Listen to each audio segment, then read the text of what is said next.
রবীন্দ্রনাথ ঠাকুরের ধুলা মন্দির। আজ 25শে বৈশাখ কবির জন্মদিন। সেই উপলক্ষে আমরা সবাই হোসলার একটা ছোট্ট অনুষ্ঠানে আয়োজিত আমরা সবাই উপস্থিত হয়েছি এখানে। 27শে আষাঢ় 1317 বঙ্গাব্দে এই কবিতাটি রচনা হয়েছিল।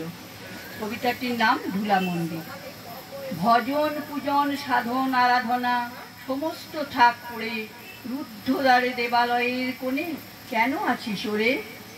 অন্ধকারে লুকিয়ে আপন মনে কাহারে তুই খুঁজিস সঙ্গোপনে? নয়ন মেলে দেখ দেখি তুই চেয়ে, দেবতা নাই ঘরে।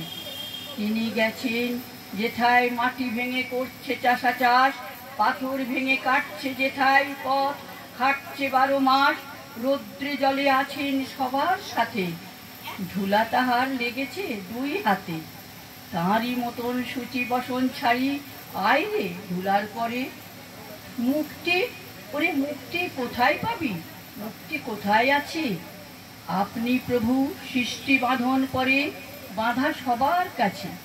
রাখরি ধ্যান ঠাকরে ফুলের ডালি, ছিড়ুক বস্ত্র লাগুক ধুলাবালি, কর্মযোগে তার সাথে এক হয়ে ধর্ম পড়ুক ঝরে। নমস্কার।